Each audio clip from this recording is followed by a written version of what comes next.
If you clicked on this video, it's probably because your meta ads suck. You've tried running meta ads before, you didn't have a lot of luck. Maybe you got some leads in, they just weren't high intent, and maybe you had a couple convert, but you just didn't get the results you thought you were going to do, or some guru told your ass online. Bankruptcy! I'm going to tell you right now, I'm going to give you the exact strategy what you need. We're going to break down the 5 reasons in my social proof to tell you that I know what I'm doing. I've done this for over 130 people across the US. I've spent thousands of dollars on meta ads. I know what works and what doesn't work. So I'm going to give you the fucking juice. And what I'm about to tell you right now is no bullshit. I'm not going to give you some overnight get rich quick scheme. That is not how this works. Meta is a long-term play, and you have to think of it like that. So everything that I'm about to teach you and show you, this is not like, oh my God, my next month life might change. It might, but you need to play it like a long-term game, because it is a whole process. This is not Google ads. This is meta ads. It takes nurturing. It takes time. It takes a whole system to make this shit work. But I'm going to show you how to do it. Here are the 5 reasons why your meta ads suck. Let's get into it. Number 1, everyone messes this up right before they even start meta ads. I swear to God, if you don't do this in the very beginning stages of your meta ads, it's going to be all screwed up. Everything is going to be You need to understand your client avatar. Client avatar is one of the most important things when running meta ads, because who do you know who you're going to target?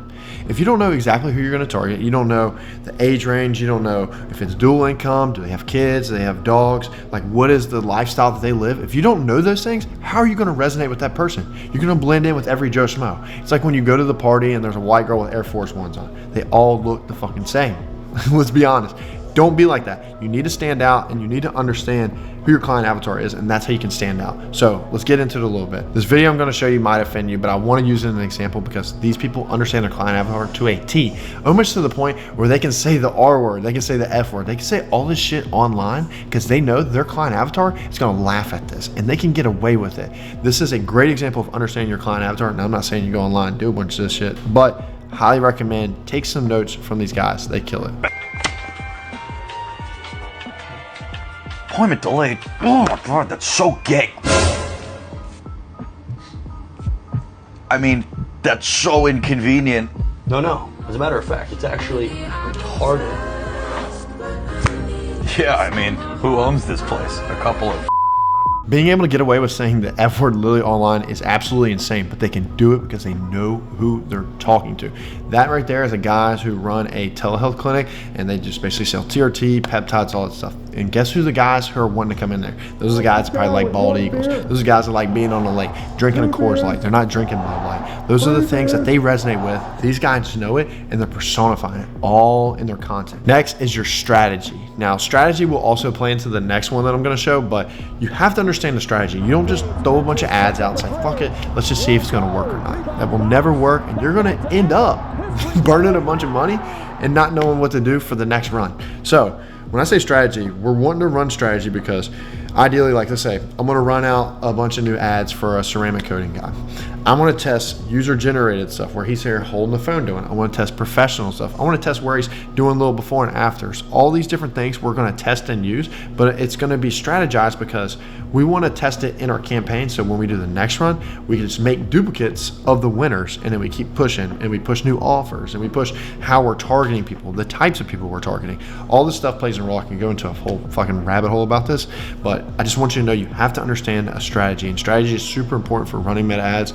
Not just for the round that you actually currently have live right now, but what to do after that. Because like I said, this is a long game here. We're trying to play the game of what is the next step after this one. I mean, keep optimizing, keep getting better, scaling what we got going on to get to where we want to go. The next part's a funnel. Now, this funnel I'm going to break down and show as a guy that I ran for D-Ton, made him about 10K in the first month, just off like 800 ad spend. So if that doesn't go to show that this shit don't work, I don't know what is. And to be honest, this is straight juice that I'm going to show you. So watch this shit, please. So this is the top of funnel. This is where we're in the meta ads. And as you can see, everything's laid out here. But one thing to keep note, with this guy, I did not run metaforms. Metaforms are not a bad thing. People give them a bunch of shit. I like them in the beginning of campaigns where you can test a bunch of offers, information, gather it quick because you're going to get lower CPLs, but just know intent is going to be lower. Ideally, we're trying to transition, especially if it's a higher ticket thing we're trying to sell, into landing pages and try to get those form submissions on there or phone calls, whatever the case might be. So here's the example.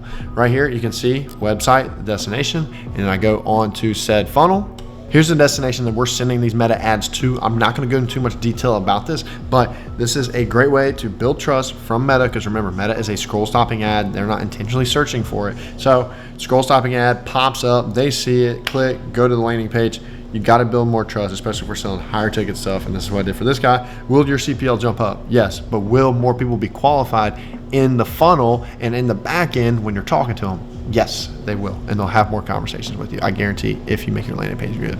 The back end of the funnel is a CRM. This is where the conversations happen, and this is where the bread is made. You have to be on top of these people. I'm gonna go into more detail about this on the next thing that I'm gonna show you, but this is the back end of the funnel. I wanted to show you from top to bottom. Number 4 is one of the main drivers to any business, and to be honest, you could suck at fulfillment, but if you're good at this one thing, you will get away with it. Now, over time, will you last?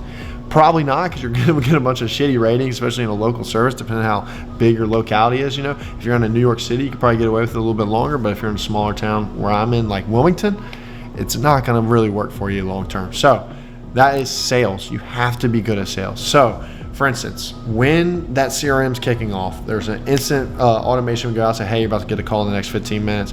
Let us know what you can do. We're setting the call up. He picks the call up. On that sale, you need to have, if you're doing it as a business owner, it's still even good to have a script, but if you're handing it off to someone, for sure have some kind of script.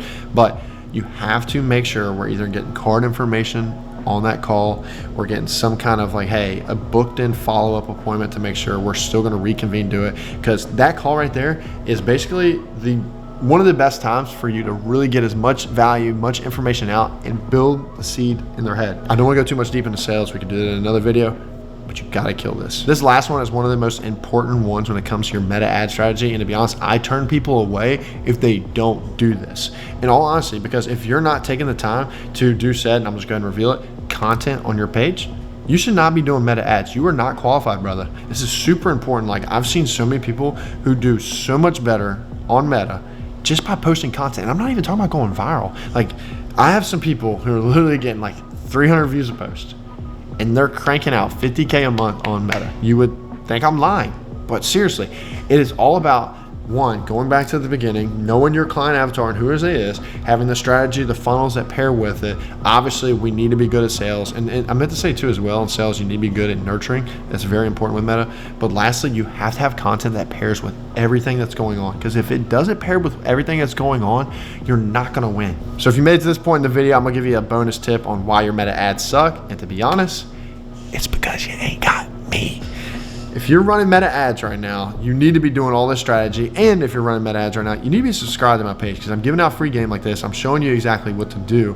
And this can scale your business to the next level. So many people can't figure out how to do Meta ads, and so many people have a bad taste with Meta ads. I guarantee you, if you have a bunch of service-based business friends, you go around, I guarantee a couple are like, yeah, Meta ads don't work, they suck. It truly works, but you have to pair this whole system together. So subscribe. Keep watching these videos. I'm keep putting content out. Hopefully y'all liked this, enjoyed it. Leave a comment down below if you learned something.